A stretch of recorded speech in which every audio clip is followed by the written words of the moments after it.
eta mah perciskan listahwatus syayatinu fil ardi hairon kos jelema anu disasarkeun ku setan di muka bumi ya hairon bingung teu nyaho arah jelema anu kasarung jelema anu kasasar jelema aya di tengah-tengah leuweung jelema aya di tengah-tengah huma di tengah-tengah daratan atau di gurun nyana teh nyaho jalan mana kaler mana kidul mana wetan mana kulon ngaranna kapahung ka teh nu kos kitu teh mun cak bahasa urang mana ngaran katulimbeng sia teh ieu kunaon kikieun bae ieu lalakon hirup aing mah sakadar nuduhkeun bae ulah sok judi bae sia nu judi pertama motor bea judi kedua kali mobil ku sia digadekeun judi katilu kali ieu imah sertifikatna geus digadekeun geus bebeakan pan sia ieu aing mah ngabejana ulah sok judi ieu sia lamun sakali di judi eleh mana nu digadekeun pamajikan emang pamajikan nu sia apa nu bapana bego sia mangan hak pake doang kumaha teh keluar dituduhkeun teh ulah sok judi bae sekata limbang tetep bae kadinya degan lah ulah omong sia-sia aing aing sia kunaon mabok bae atuh kos eueuh deui inumeun bae ya Allah ya Rabbi sia teh kunaon bir malulu bir deui mensen deui tuh deuleu tuh hayang sakumaha kopi tuh sia tuh saember geus malana lah kos kitu mah teu happy Allahumma sholli ala sayyidina Muhammad wa ala ali sayyidina Muhammad mualaya anu ngalewihan ti Sidina Abu Bakar Siddiq radhiyallahu anhu lantarannya nama geus teh hitung-hitungan pokona mah anu timbul ti Kangjeng Nabi mah ambus percaya teu make hitung-hitungan kenyataan kepercayaan Sidina Abu Bakar Siddiq ketika Kangjeng Nabi di Isra Mi'rajkeun balik Isra titah ngabejakeun begitu Kangjeng Nabi ngajelaskeun ka para sahabat ngajelaskeun ka kaum kadenge ku Abu Jahal coba aing hayang ngadenge sia keur penting da si mana cenah bejana serem amat coba bejakeun ka aing beja kula keur penting mantes ti kitu ti dieu ti haram ka Aqsa Yerusalem ayo Yerusalem terus ka luhur langit kaula ayo terus ka Sidratul Muntaha terus ya ka dieu balik deui terus cak Abu Jahal ka mana ya ka dieu ka Haram sabaraha jam ya gitulah bangsa 2 jam atau leuwih saeutik mad Aisyah edan teh sok kajuleuwih kitu kamari mah sia kamari aing masih keneh rada endek percaya tapi ku ari mah asal leuwih amat ye aing teh leuwih kolot tibatan sia eta ka Aqsa teh ka ditu ka Yerusalem lain lalakon sakedeung ai sia sok nanaonan mad teu beres ya mah dia iya tuh pokokna mah kitu bae kula coba tanda naon tanda ugu hayang nanaon sekang gitu coba ayeuna mah lawang masih di Aqsa kos kumaha Kangjeng Nabi rada ngagibeg sakedeung wah lawang bre peku kaku Gusti Allah dibukakeun aya pasti di Aqsa oh lawangna nu hareup kieu nu belah kigir kieu nu belah kigir itu kitu coba lawangna sabaraha dihitung ku Kangjeng Nabi 1 2 3 sekian lawangna tihangna dihitung sekian hareupna aya naon sia eta nya nama nya sekian eta sia mah sedang lamun jadi dukun mah Abu Jahal dia kos gitu. Coba. Abu Bakar jangan dia Abu Bakar. Bejaan. Coba Muhammad ieu tas ngalalakon ti Masjidil Aqsa aya ti haram ka Aqsa terus ka luhur langit cenah. Hanya 2 atau 3 jam bejakeun coba ka Abu Bakar. Percaya apa teu? Ayo. Bejaan Abu Bakar. Naon? Teu nya oh ieu rame-rame kabar naon? Muhammad keur penting mantes ngalalakon di mana? Di Haram ka Aqsa, terus ti Aqsa ka luhur langit ka Sidratil Muntaha. Juk cenah kapanggih jeung Gusti Allah, dibere instruksi ti ditu ku Gusti Allah, juk balik deui ka dieu. Tadi ta meme subuh, juk. Eta teh lalakon ngan 2 atawa 3 jam kumaha ta Abu Bakar percaya leuwih ti eta mun Muhammad nu ngalaksanakeun percaya. Titik leuwih ti eta geh lamun Muhammad anu ngomongna aing mah percaya bae. Lamun saya Muhammad ge heula ieu. Tah eta teh kan poharaga sebentak eta lah gelar siddiq. Geus teu make tawar-tawar deui. Masyaallah. Urang mah kuari magi geus contoh Abu Bakar, contoh Sina Umar, contoh Sina Utsman, contoh Sidina Ali, contoh para wali, ulama dek ngomongkeun hukum masih ngagigeg keneh bae. Geus loba contoh-contoh. Dongeng Kangjeng Nabi urang tetep masih ngagigeg keneh bae. Masih hayang keneh bae. Dikurangan teh hayang keneh bae. Mun kieu mah nyatanya bener tah teu sia teh kredit bisa diharamkeun nya.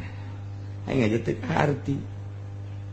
Masih kena caritakeun kredit haram can kaharti kana patogeun habak mongkos. Togeun teh mongkos kitu. Ya Allah, eta teh Quran, eta teh ucapan Kangjeng di kabelah dieuna. Atuh kadanan teh Sina Abu Bakar mah. Atuh urang merenung-merenung heula naju jelaskeun. Abu Bakar mah geus can kaharti cara. Lamun Muhammad nu ngomongna leuwih ti eta percaya aing mah titik. Pangetan geus anggeus-angeusan. Tuh begitu Sayyidina Abu Bakar Siddiq terus imanna mantep jasa nuturkeun Kangjeng Nabi. Di antarana putra nama nu ngaran Abdurrahman. Nah, masih keneh kafir. Nu ngaran Abdurrahman masih keneh kafir. Cek anakna bah. Asana abah haju lain deui kuari. Nutur-nutur Muhammad ibadah ka nu teu kadeuleu. Urang ibadah anu kadeuleu ge kos kieu komo nu teu kadeuleu. Ipan pangeran urang sakitu gedena, sakitu hebatna kadeuleu ku urang, karagap ku urang. Haju abah kuari ninggalkeun pangeran eta lah, cak ulama kula sebagai anak nganasehatan ka abah maningan nyembah patung deui bae, urang babarengan ulah nyembah ka nu teu kadeuleu. Hese cenah Allah teh di kaler ja eueuh di kidul, eueuh di wetan, eueuh di kulon, eueuh di luhur, lain di handap, lain di tengah, lain di mana tuh di mana. Can dibere hidayah mah kitu bae. Hese bae can dibere hidayah. Urang ge ngarenung we can dibere hidayah mah ya aing nyembah ka pangeran, pangeran kos kumaha. Artina mun beureum-beureum mun hideung-hideung. Mun gede-gede sakumaha, mun di luhur uncang-uncangna di mana. Kana kuntil anak atuh nu kos kitu mah. Teu ngaji mah kos kitu kabeh ge teu ngaji mah. Tah nu mantep urang ngaji ge supaya mantep iman urang ka Gusti Allah. Supaya istimewa iman urang ka Gusti Allah. Ngaji moal bisa atuh teu ngaji mah. Nyaritakeun pangeran ngaji henteu. Nyaritakeun hukum ngaji henteu. Atuh moal becus kajen kumaha ge ngaji. Saminggu sekali ngaji neangan tempat anu sikluk bari ngarokok di dinya ngopi memehna ngadahar uduk heula can balik geus pesen sate nah di dinya geus tenang begitu der ngajerep nginahin jasa beres amin kakak rakudang bebeja kanya kadu di imah ngaji nikmat jasa oreganan kerek tah si Abdurrahman kitu bah urang mendingan nyembah patung bae lah tos kitu. Eta Sayyidina Abu Bakar Siddiq teh ngahulang bae boga anak teh can nuturkeun horenganan. Akhirna turunlah ayat ieu ti Gusti Allah merenungna Sayyidina Abu Bakar Siddiq hayang ngajawab kanu jadi anak. Tarajol malaikat Jibril mawa ayat nyampaikeun ka Kangjeng Nabi urang Kangjeng Nabi Muhammad sallallahu alaihi wasallam lantaran Sayyidina Abu Bakar Siddiq unjukan ka Kangjeng Nabi. Kaulama luar biasa iman ka Gusti Allah geus teu bisa be diganggu gugat, tapi anak mah ya Rasulullah nu ngaran Abdurrahman kitu tah ajakanana. Tarajal malaikat Jibril mawa ayat ieu. Qul anad'u min dunillahi ma la yanfa'una wa la yadurruna. Bejakeun ku anjeun Muhammad anad'u, apakah kami kabehan ngaibadahan kitu kasalian Allah kana pangeran yakni patung nu teu ngamangpaatkeun jika diibadahan teu ngamadaratkeun jika ditinggalkeun. Diibadahan teu ngamangpaatkeun diantepkeun teu ngamadaratkeun maknya kudu ngaibadahan patung anu model kitu sipatanana. Boro-boro jang ngarizkian batur, boro-boro jang nyalametkeun batur, pugunyana huluna ku urang didedet-dedet ge moal ku kumaha. Patung diome ku urang, patung ku urang dikukumakeun ieu. Sapira patung atuh. Nah iyalah malayan fauna wala yadurruna.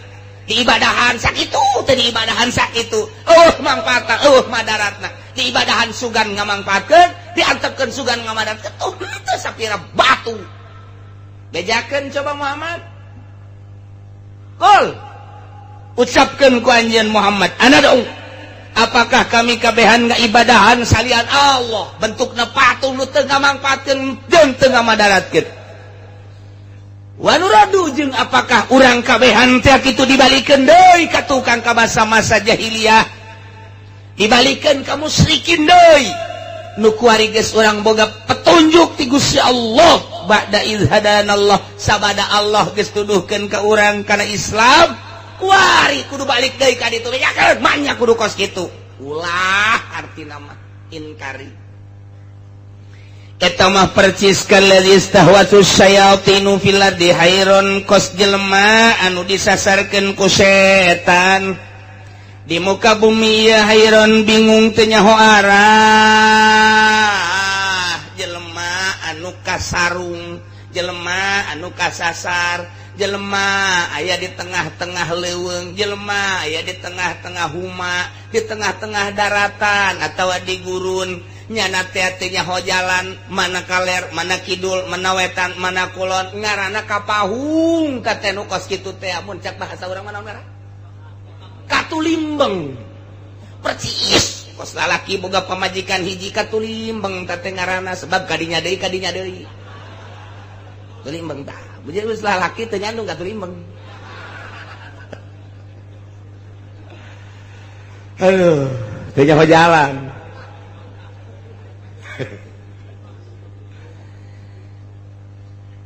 Aya cakolot baheula lamun urang katulimbeng di tengah-tengah leuweung atau di tengah-tengah daratan cekel kanjut. Beratan mana? Lamun beratan anu katuhu ka katuhung tadi itu. Bener eta kolot baheula teh kos kitu. Lamun ternyata beratan ka kenca gitu. Tah eta mun lalaki mun awewe. Kabeneran ieu teh anu katulimbengna awewe. Atau baris awewe. Nah iya kumaha tatap gedean numal belah mana. Masya Allah. Jelema kasarung, jelema katulimbeng, jelema disasarkeun ku setan teu nyaho arah. Tah lamun jelema balik deui cek Sayyidina Abu Bakar Siddiq bahaya ye kudu ngaibadahan ka patung, bahaya kudu balik deui ka alam-alam musyrikin baheula. Ieu mah kos jelema anu dipapaesan ku setan, anu dimodik ku setan, anu kitu disasarkeun ku setan sehingga teu nyaho jalan, bahaya. Padahal mamanehanana boga babaturan lahu asabu yadaunahu ilal huda, boga babaturan anu dudukeun kana pituduhnya na ngaromong babaturanana itina ye ka dieu ye jalan nu bener mah ka dieu ye jalan nu bener mah cek babaturanana hei ulah ka dinya salah tama jalan nu bener mah ka dieu tetep dibere jalan nu bener embung bae. Zaid Aisyah deka mana? Deka Serang. Ka Serang dek jalan ke mana? Tetep aing mah ka dieu mah karangkas ka ditu da atuh ka Sukabumi. Ya ka Serang mah ye ka dieu teh cat atawa jalan ka dieu mengkol kanan ka ditu. Salah tah mau datang ka Serang. Ieu mah ka ditu mah atuh karangkas betung ka ditu mah. Ye Aisyah kumaha tah? Kumaha aing bae, pokona cak aing ka dieu ka Serang mah atuh datang ka ieu ge moal datang. Bisa ka Lampung ge moal datang tah mah ka ditu. Ka dieu ka Sukabumi bener ka ditu, ka Garut bisa ka ditu. Itina ka dieu cak babaturanna ieu nu bener mah ieu agama Islam. Ye. Tetep nyana teu daekeun nuturkeun babaturan anu balalener. Da ieu jelema kapahung ngaranna kasarung katulimbang. Katulimbang teh. Aisyah tuh ieu kunaon kikieun bae ieu lalakon hirup. Aing mah sakadar nuduhkeun bae ulah sok judi bae.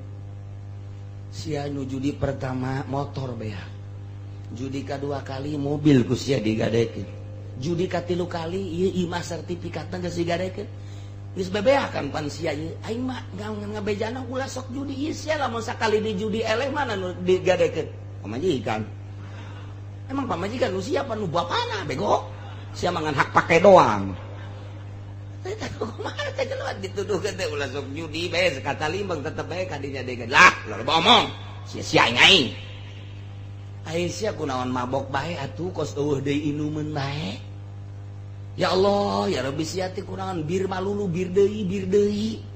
Mensen deui tuh deuleu tuh hayang sakumaha kopi tuh sia tuh saember ge los. Malana lah kos kitu mah. Ente happy. Waduh. Masyaallah.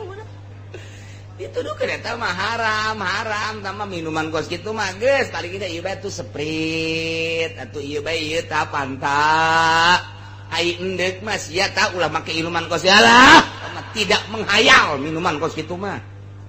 Hayang aing dituduhkeun tah mah haram neraka. Larak geus neraka buah pamoyang sia bae. Teu bisa dituduhkeun tah eta ngaranna kapahung katulimbang jelema.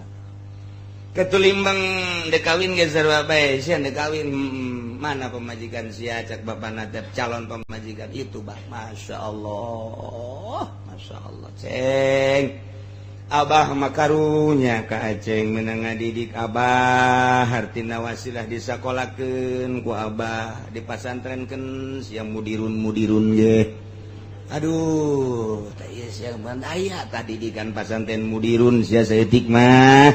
Atuh milih pi pamajikanna aja aing mah garila. Emang kurang gitu, Bah? Atuh masyaallah dadana kos eueuh pakaian bae. Ping-ping diumbar ka mamana. Aju bujal eta kadeulean gitu. Atuh abah ge resep sebenarnya mah. Abah da ondo-ogo. Masya Allah, ceng.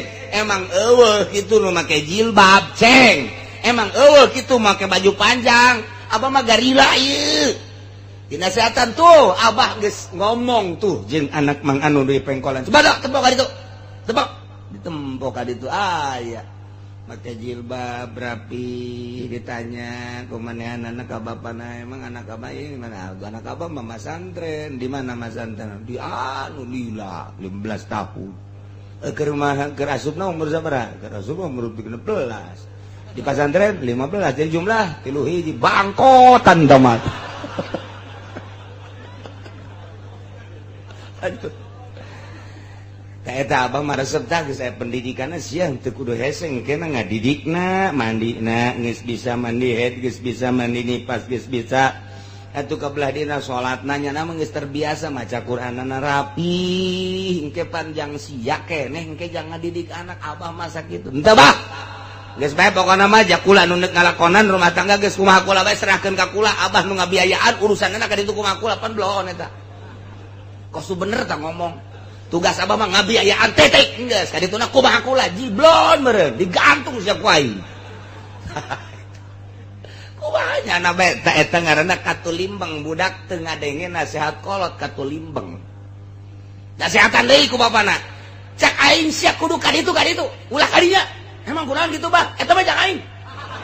Leuwih berat sama bapak blon jasa tamah. Tadi kesehatan ku kolot masya Allah. Yang hirup sia-sia kene. Engke kaditu siang ngeunaheun. Kayak boga anak, jangan didik anak, kaditu na ngeunaheun kadanan ku nyeun pasantren mah atuh jang sia-sia pan ngeunaheun teh. Tetep katulimbeng budak ayeuna mah teu daekeun dikawinkeun ka nu kitu sebab neuleuna haja nu glamor doang. Wah anu berkilo-kilo sakitu doang. Geus kadituna. Da kawin. Beres, hayang kadinya bae. Mandi head can bisa. Mandi nipas teu bisa. Sholat maghrib 5 rakaat. Kira-kira. Sholat subuh 4 rakaat. Lah naon atuh? Kita hanya kumitohana, Neng, emang sholat subuhna sabaraha rakaat? 4. Sholat subuh mah 2 rakaat. 2 mah tah mah kos kitu mah belek cek nya teh. Kula mah geus diopatkeun bae lah. Padahal mikir bae aing si bener tah. Kan hese tah salat bae ge can bisa didikaneun. Makaning pamajikan mah hese dididikna ku pakes. Mana aya salaki bisa ngadidik salat ka pamajikan moal aya? Pang hese-hesena ngadidik pamajikan hese. Bikeun ka batur bae geus hese ngadidik pamajikan mah. Lamun pamajikan dididik ku salakina dijebian bae. Lah lain kitu. Mau lain kitu. Ngalojokeun tah mah kos kitu mah. Jadi salaki mah ngadidik pamajikan bener ge geus salah bae. Hese bae kajen kuku mah ge pang hese-hesena muridna pamajikan. Eta ning bikin bae ka batur ajak ngaji bae habek lah geus eta kadenge Gusia.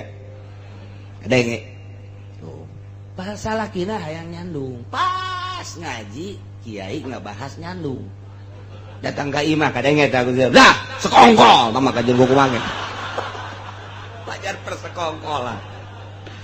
Aduh, Masya Allah, hese bae, pemajikan teh hese bae. Masya Allah, pokoknya ngadidik pemajikan hese bae guys. Lamun aya jelema bisa ngadidik pamajikan, bo tama saluhureun wali tama. Hese pamajikan, ya Allah. Tapi lalaunan, ja makhluk Allah keneh pamajikan ge lalaunan ulah ku nafsu. Tah, apakah kami kabehan ya kudu nyembah ka patung deui, balik deui ka masa musyrikin, ka masa kemusyrikan. Wah, cek Sayyidina Abu Bakar khususna umumna seluruh. Wah, mainnya kudu balik deui. Tak lamun aya jelema nyembah ka patung padahal geus aya hidayah. Kangjeng Nabi teh nuduhkeun Islam, diutus ku Gusti Allah titah dakwah nauhidkeun ka Gusti Allah mawa agama Islam geus aya pituduh mainnya atuh kudu balik deui ka ditu eta mah ngaranna katulimbang nu geus atuh. Mun kitu eueuh nu nuduhkeun ieu mah aya nu nuduhkeun tak eta jelema ge lahu ashabu yad'ulahu ilal huda. Aya nu nuduhkeun kana petunjuk teh tapi nyana teu daekeun nuturkeun petunjuk atuh moal datang-datang kajen kukumaha. Padahal geus diitina ge ka dieu. Nu bener mah Islam, tetep bae nyana teu daekeun ngaijabah. Moal beres. Babacaan bae ge kudu aya guruna. Fikih kudu aya guruna. Tauhid ge sakomo tama tauhid mah. Urang lamun ngaji tauhid atuh teu aya guruna bakal bahaya. Hese maca bae di buku bakal cilaka. Pan teu dijelaskeun tauhid makan kudu dijelaskeun. Allah aya. Sifatna Allah teh wujud hartina aya kasipatan ku kidam, kasipatan ku bako, kasipatan ku mukhalafah lil hawadis. Contohan coba kieu contona ieu ayana Allah teh aya dadamelanana cukup tah. Jang nandakeun ayana Allah aya dadamelana mustahil. Wah Allah lantaran aya dadamelanana. Mustahil aya dadamelana eueuh nu ngadamelna. Tah kos kitu tah ngaji ngaranna ngaji tauhid tahap awal. Ieu naon ieu? Ieu cai teh. Cai kan sumuhun sifatna beureum. Kumaha urang lamun diinum rada aya karasa tehan. Ieu naon ieu? Kopi. Cai keneh, cai ngan kuari mah cai kopi. Warnana hideung. Lamun diinum ku urang pahit. Oh eta cai kopi teh warna na hideung mun diinum pait mun lain pait mun teu pait lain kopi mun teu hideung lain kopi kanyawan tadina kopi bae ge ieu ge Gusti Allah ge sarua bae ieu teh Gusti Allah kasipatan kidam teh artina ti heula nu miheulan kasipatan ku bako tetep panderi tungtungna mukhalafah lil hawadis kiamu binasi wadaniat kudratirat ya Allah ngadamel bumi tapak dadamelan Gusti Allah bumi ngarana dalil aya dadamelanana berarti aya nu ngadamelna tak eta teh kos kitu teh tahap awal supaya karasa kabeladeuna Gusti Allah teh kumaha naik kurang tauhidna sok make tahapan kedua naik tauhidna make tahapan katilu puncakna make hikam tak kos kitu ngaji tauhid teh supaya orang karasa lantaran Kangjeng Nabi teh kan 3 dakwah teh hiji Islam 2 iman nomor katilu ihsan iman geus jelas Islam kitabna geus jelas tumpuk ihsan ma anta budallah ka annaka tarah wa illam takun tarah ka annahu yarah berarti boga rasa dideleukeun tah supaya boga rasa di lain eta bae rasa didelekeun rasa didengekeun rasa digerakeun rasa diperhatikeun eta mah ngan sakadar contoh doang anta budallah kana kataro wa illam takun taroh kana huyar eta mah hiji ka ditu mah asa didengekeun asa didelekeun asa diperhatikeun asa diintip bae ku Gusti Allah perasaan-perasaan eta asa dirizkian ku Gusti Allah boga rasa eta letah ihsan ngaranna hayang datang ka dinya kudu Islam rapi, iman rapi, naik kakarat. Moal daekeun jelema nu geus ihsan mah nonton TV moal. Moal daekeun nya kieu bae nu boga rasa Allah naleukeun aing ye. Allah naleukeun aing, bu aing didaleukeun ku Allah. Aju aing didaleukeun ku Allah keur nonton TV cak Allah pan teu bagus tah nonton TV berarti aing dibendu ku Gusti Allah. Atuh aya kitu mah aing meureun suruh neraka. Lah kajenna keuna jadi suruh neraka lah. Laon pan eta moal dae lamun jelema geus boga rasa dideleukeun didengekeun diperhatikeun ta eta teh luhur berarti isieun ka Gusti Allah sieun ka Gusti Allah harapan anak sieun jeung isina beuki tinggi sabodo aing mah dibendu ku makhluk masa pira makhluk nu penting ulah dibendu ku Gusti Allah dipuji ku jelema mah lah kuari muji sore mah kadang-kadang ngabenduan teu aing mah hiji we Allah tah eta ngomong teh babari hayang datang ka dinya make tahapan-tahapan ulah tahapan aya nu nuduhkeun ceng ye wudu nu bagus mah kieu pikir ngaranna ceng salat nu bagus mah kieu pikir ngaranna sok dek make riyad dek make takrib dek make fatul muhim kuadituna make raudhah make tuhfah niaya silakan tak jang Islam kuari iman mulai tina iman urang lalagaan heula make lisan kabelah ditunya nyentuh kabelah hatepan iman mah bagian akidah batin berarti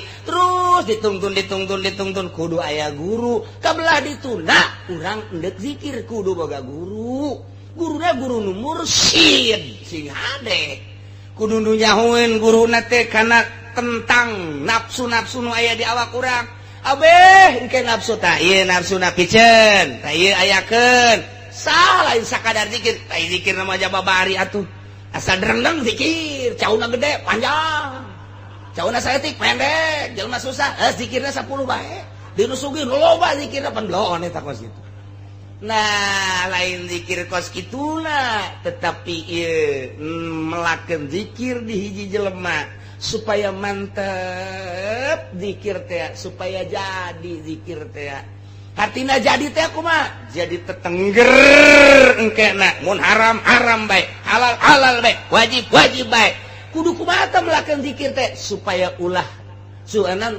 resep kana dunia aya zikiran bae di jero hate ieu mah pan zikir teh jang neangan dunia gelar zikir nasional, gelar zikir berjamaah maksudnya supaya dunia supaya penghormatan supaya zikir hiji Allah lobaan Allah sorangan Allah supaya datang kadinya entak budak ka annaka tarah wa illam takun tarah ka annahu yarah supaya datang kadinya kudu boga guru Daya nunuduhkeun nah ieu jelema kapahung jelema teh ieu teh katulimbang lamun geus aya nu nuduhkeun embung dituduhkeun katulimbang berarti kuari katulimbang baheula katulimbang kuari ge katulimbang geus puguh aya kiai nu nuduhkeun nyana-nyana kiai-kiai katulimbang teh jelema teh katulimbang teh jelema ulah ngridit ulah ngridit wae teh ngridit mah kuari mah katulimbang teh jelema ulah ada deposito sia teh aya anakan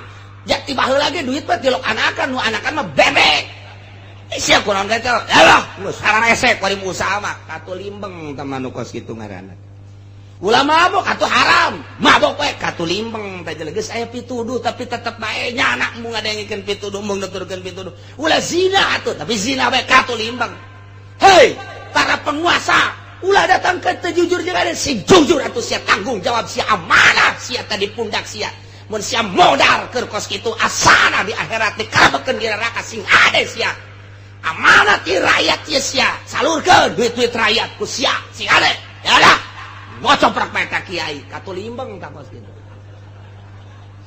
tah kula mah neuk nanya bae kira-kira loba anu katulimbang tah loba anu henteu tuh atuh emang nyana ieu nu katulimbang masyaallah aya ge pas keur taun baruan Raja Mutasim ngainstruksikeun ka askari-askari teh abri polisi abri ada beberapa titik di negara kita yang sedang mengadakan hiburan. 1, titiknya belah sana. 2, sana. 3, sana. Dengan demikian, kerahkan semua prajurit supaya amankan di berbagai titik-titik hiburan. Silakan laksanakan. Siap dan Panglima mengatur strategi ke anak buahna supaya sana sekian personil, sana sekian personil, sana sekian personil. Hati-hati caranya, tak diberi untuk mengamankan negara. Berangkat. Panglima ngontrol. Dan Panglima mah teu nyahoan Medan. Atuh teh nyahoan Panglima mah di mana Pasar Kemis teh nyahoan, di mana Cikupa teh nyahoan, ya Panglima mah di ditu bae di luhur. Tah mah biasa bae bangsa Kurawa. Prajurit ya handap, bos disebar supaya ulah uruhana. Panglima ngontrol, begitu ngontrol nyana teu nyaho di mana ieu nu sabenerna ngan aya bae sket jadi teh aya tah petunjuk jalan denah kadi oh iya izin belah di kulantaran rasa ragu aya aki-aki di dinya teh ditanya Ki di mana tempat hiburan Ki tempat hiburan di mana ya Ki ikan tahun baruan Ki tempat hiburan mata pengkolan didinya aya imah aki belah hareupna didinya aya ngeplak eta tempat hiburan didinya ya terima kasih Ki ya begitu sesuai jeung petuduh aki-aki pengkolan aya imahnya na kaditu bener aya nu ngeplak sial kuburan ieu mah cak Panglima aing geus datang deui ka si aki ngalojokeun aing teh nyaho aing Panglima meureunana datang deui ka dieu nya Ki bulan tempat hiburan di mana kan tadi ke situ dukeun cak anak pengkolan di dieu imah eta imah aki aya jalan ka belah dituna nu ngeplak eta tempat hiburan tambah kuburan Ki eta tempat hiburan masa kuburan cak jana etalah tempat hiburan nu paling indah nikmat lamun geus ka kuburan sangkilang di luhurna ge geus dimat komo ka handap ngaco si aki manya kuburan tempat hiburan sakali deui Ki kula ieu adalah Panglima keur ngatur strategi untuk keamanan geus dibagi sekian personil. Nah, kula ieu teu nyaho ieu, jejak arahna ieu ka mana ieu? Tempat hiburan cabat di daerah dieu. Eta tempat hiburan, ulah macam-macam Ki ka ditampilin. Kugu eta buaplok. Alhamdulillah, cak si aki. Makarak ditampilin alhamdulillah, cak Panglima. Kuat amat ibu jelema ieu, kencak waris sia. tempat hiburan di mana? Eta di dia. Tampilin deh kayak joger. Alhamdulillah. Di talian si Aki. Tapi di jero hatena mah ieu sih jelema bener apa lain. Jeung ulama tak lain. Lamun kiai ieu atuh aing bahaya ceknya lain. Aya pikiran mah kos kitu aya. Polisi abdi ka kiai mah aya bae sanajan galak ya tetep bae aya. Sebab dianggapna kiai mah deket ka Allah kecuali Kiai Golkar. Kalian gunyana diseret dibawa ke istana. Laporan Tuan Raja. Ya. Eta sa? Aki-aki. Jaga kena hudang. Begitu hudang, raja langsung nangkep. Wah. Cak panglima aing ya bahaya. Cium tangan raja. Oh, kiai. Wah, bener baik. Cilaka aing, cilaka. Cek Tuan Raja, buka. Tuh, bener. Asana nasib aing mah ieu mah geus. Diturunkeun ka jero. Dibuka. Dihormat ku Tuan Raja. Didieukeunana di tempat tamu anu istimewa. Tempat tamu naon gitu penggede. Nyana di luar kieu. Nasib. Asana aing mah kumaha meureun. Aduh, tapi panaing mah nu jelas mandek laporan bae ke Tuan Raja. Dan dek mangga Tuan Raja. Nyaho teh ieu? Henteu. Ieu Kiai Ibrahim bin Adham. Kiai di negara urang teh ieu. Dek nanya naon anjeun ka dieu? Urusan Islam, urusan iman, urusan ihsan ieu kiaina. Kunaon kumaha dina? Coba ka laporan, kunaon matak dina? Nyana ngahinakeun abdi. Kunaon mangahinakeun anak? Abdi pan ditugaskeun ku raja titah ngatur strategi keamanan ku abdi entos disebar beberapa personil ke berbagai tempat-tempat hiburan supaya aman. Ayo. Kula kebenaran kontrol teh nyaho di daerah eta teh di mana tempat hiburan ngaranna ge pan abdi mah di luhur bae keur ngontrol anak buah. Nanya kaki ieu tempat hiburan di mana dituduhkeun ku nya kuburan.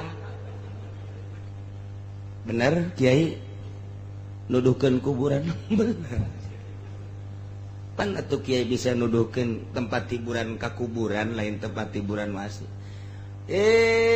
Tuan Raja jeung Panglima ku bodo-bodo teuing. Tuh Kiai mah kos kitu tah. Raja tinggal raja dibodo-bodo. Atuh bongan nyana nanyakeun anak kula. Sedangkan kula mah pan umur teh geus kolot. Hiburan jelema geus kolot mah ieu adalah kuburan. Lamun aya jelema geus kolot masih luntak-lentok ka tempat hiburan lain kuburan, kata mah lain jelema jurig kos kitu mah. Kayak stop. Acak-acakan dia urusan dia cak. Ibrahim bin Adham geus. Aya nanya hiburan ka budak ngora. Kanu teu nyaho kaler kidul, jelema anu kasarung, jelema katulimbang tanyakeun. Lamun jelema nanya ka jelema nu teu katulimbang pasti nanyakeun tempat hiburan kuburan. Tah panglima ieu hiburanna geus kudu di kuburan. Raja hiburanna geus kudu di kuburan. Nyaho sia. Aduh, Dan amankeun Dan.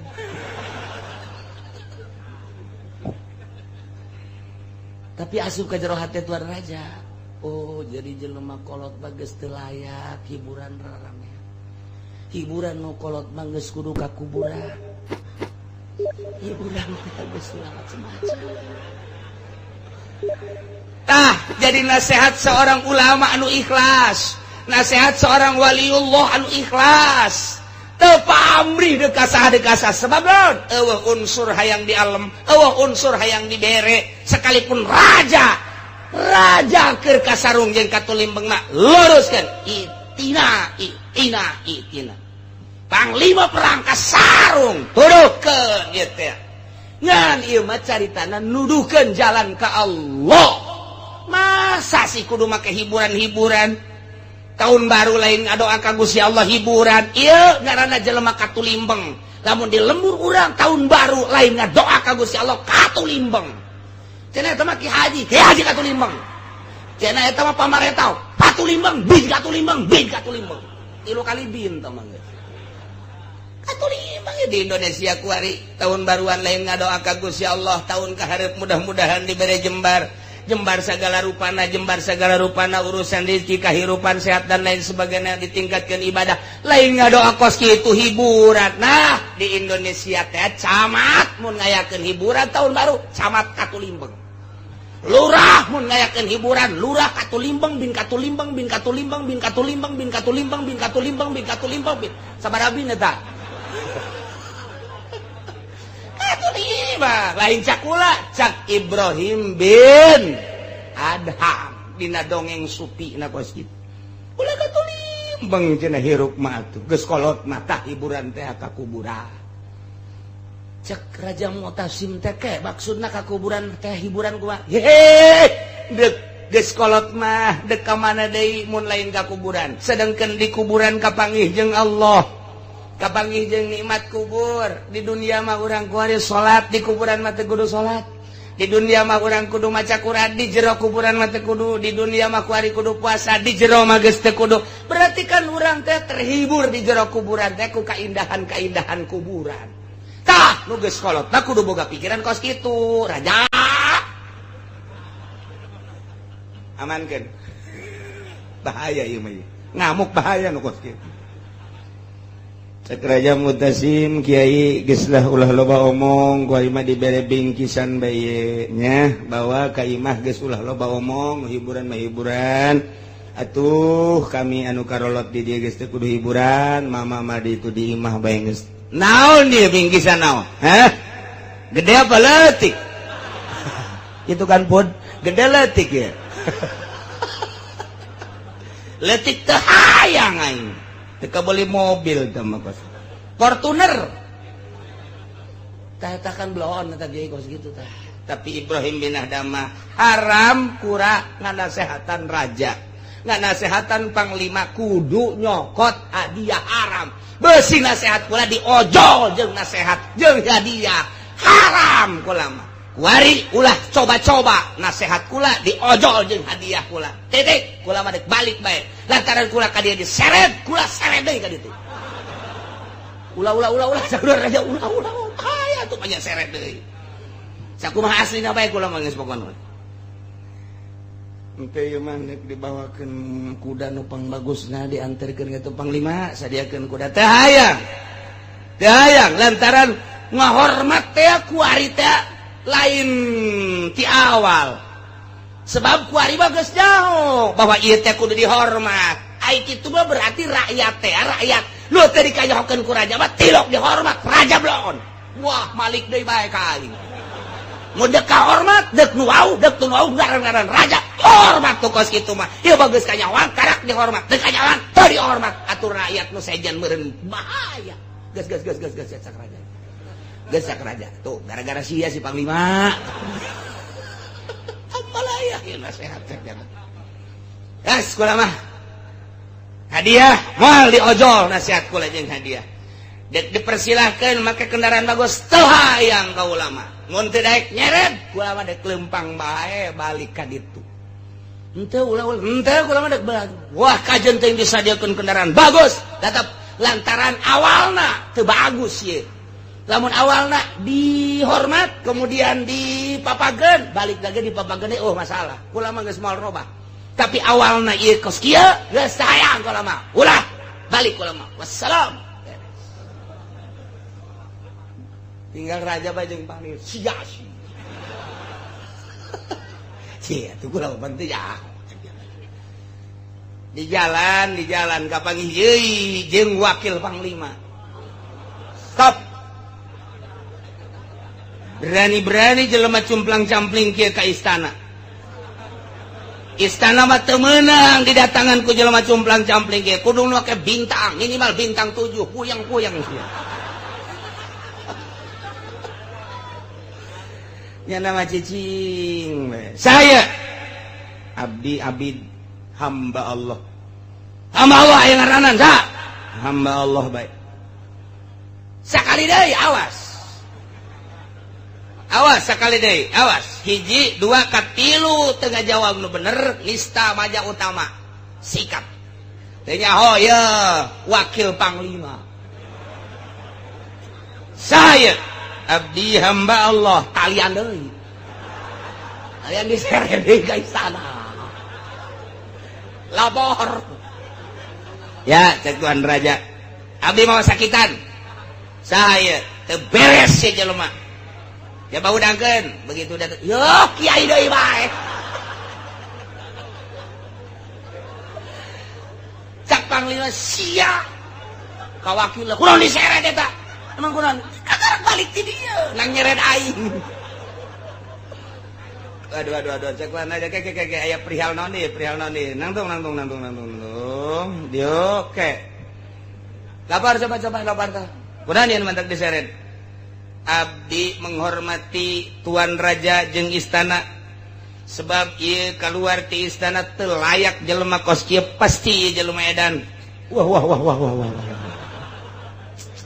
Ayo tetep kula untuk mengangkat martabat raja jeung istana demi bangsa jeung negara. Wah. Teu meunang sambarangan nu asup ka istana jelema cumplang-campling tapi tetep kukula ditanya saha nyana ngomongna hamba Allah. Tanya kedua kali deui, saha hamba Allah. Cakula hamba Allah ge boga ngaran. Lamun teu ngabejakeun ngaran, kukula diseret dibawa ka istana laporkeun ka Tuan Raja. Tetep cak nyana hamba Allah. Ieu kan merupakan penghinaan. Masa hamba Allah bae. Kiai cek Tuan Raja kunaon atuh teu ngabejakeun ngaran, kok hamba Allah bae. Eueuh deui nu pangmulyana cek Ibrahim bin Adam. Ieu adalah pengakuan hanya hamba Allah. Justru kula mun ditanya na lain ku macem panglima, mun ditanya na lain ku raja, mun ditanya na lain ku wakil panglima, kula ngaku kula ngaran Ibrahim bin Adam. Komo ditanya ku murid kula, komo ditanya ku rakyat mah, ditanya ku sasak kula ngaku Ibrahim bin Adam. Nu matak teu ngaku kurang nyana ngomong. Tidak tahu kamu, saya ini wakil panglima. Sombong amat. Untuk menghilangkan kesombongan, pasti cekula-kula diseret deui ka istana. Cak Ibrahim bin Adam. Raja ulah ngarasa jadi raja, panglima ulah ngarasa jadi panglima, kakarak jadi wakil RT. Ya wakilnya na sombong biasa. Kamu tidak tahu saya wakil panglima? Mana etika Islam apa kudu kitu? Rakyat tadi urusan ngaku panglima, rakyat tadi urusan ngaku wakil panglima, rakyat tadi urusan ngaku raja. Dekar kerajaan saha jurig. Tuh, jak raja pan kieu deui wae. Ye, blabe ieu mah ye. Lepaskan deui. Cek wakil hampura Tuan Raja emang tadi geus di des di dieu. Tadi sanu nyeret panglima, tuh sia kan. Silih salahkeun panglima jeung wakil. Geus balik deh, balik Ibrahim bin Adam. Tinggal raja, panglima jeung wakil. Urang kumaha ye geus kieu ye. Urang dinasehatan mun lain dinasehatan teh mah dicarekan ngaranna. Atuh terserah raja cak panglima teh. Berarti urang di mata rakyat teu bagus. Berarti urang di mata rakyat sombong. Berarti orang di mata rakyat iya aduh takabur, ujub. Nah iya kudu kumaha coba orang perhatikan negara orang, rakyat orang supaya kondusif deui. Capek ngadenge kondusif. Di koran kondusif, di TV kondusif. Komo orang Golkar mohon negara kita alhamdulillah kondusif. Bau hitut aing mah ngadenge lagi kondusif.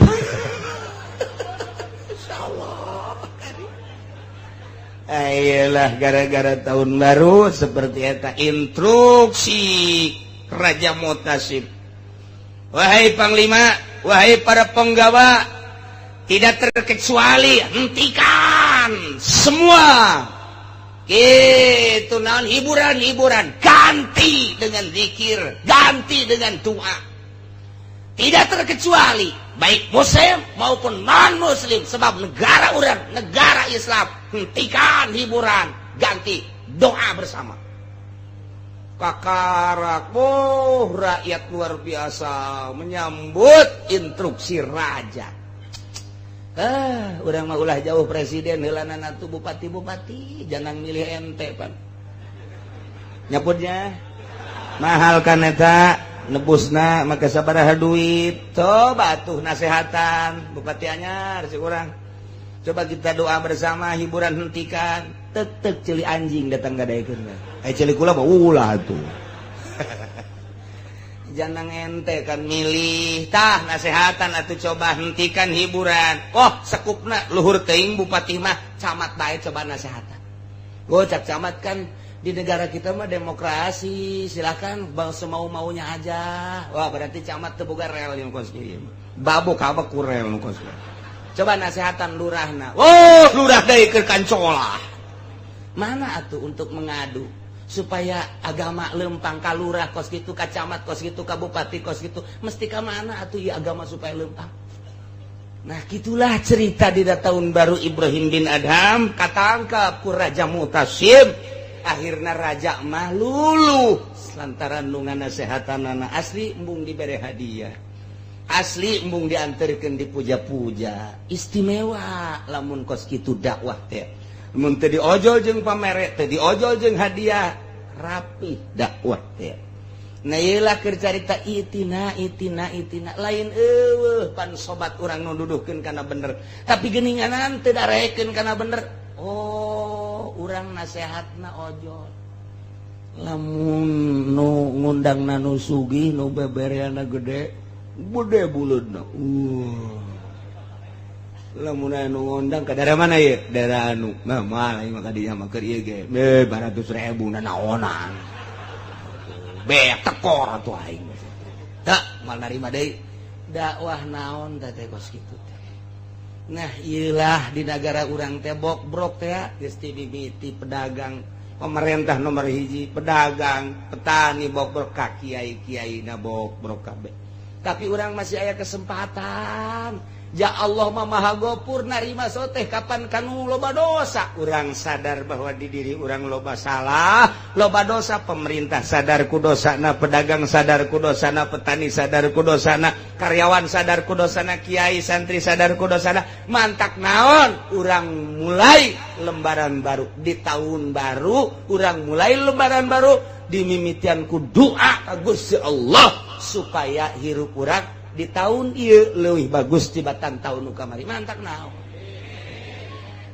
nami-nami endek moal sia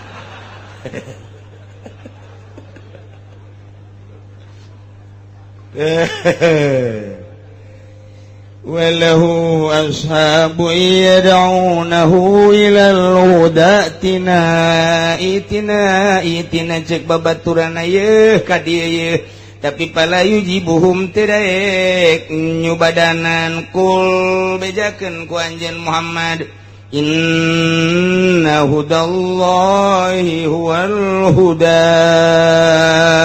sanyana pituduh Allah yani agama Islam eta la pituduh anu bener wa madahu dhalalun salian Islam masasar di zaman Kangjeng Nabi urang kuari Kangjeng Nabi Muhammad ieu adalah huda nu asli mah wal huda adalah agama Islam.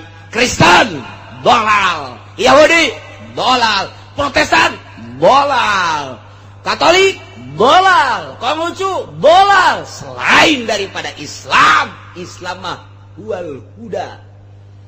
Ialah Islam. Selain Islam dolal.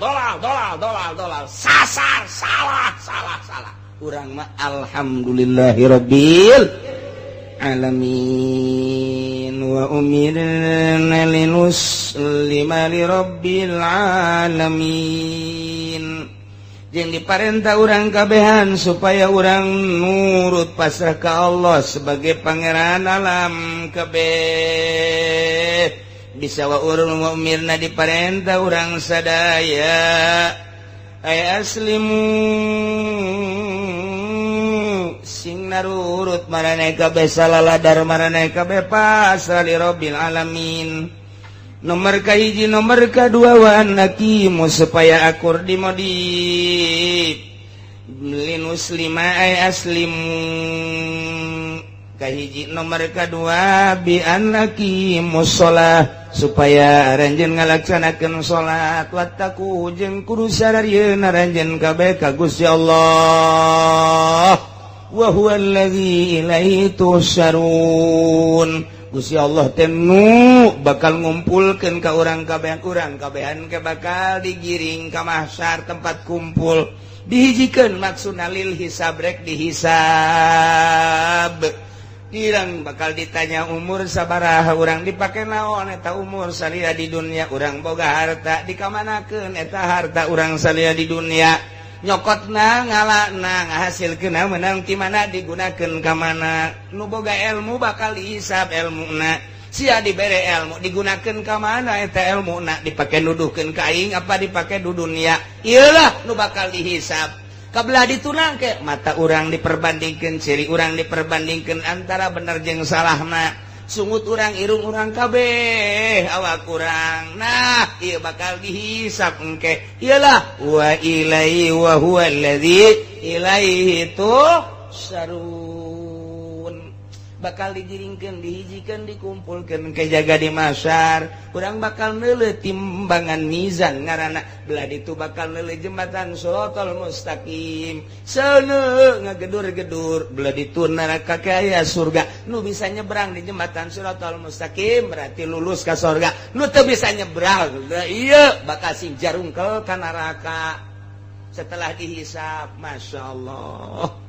Mudah-mudahan orang kabehan nu hadir di dia khususna umum mama dulur-dulur orang muslimin wal muslimat bapak orang aki orang keturunan orang anak-anak orang jeung tetangga orang mudah-mudahan dihampura sakabeh dosana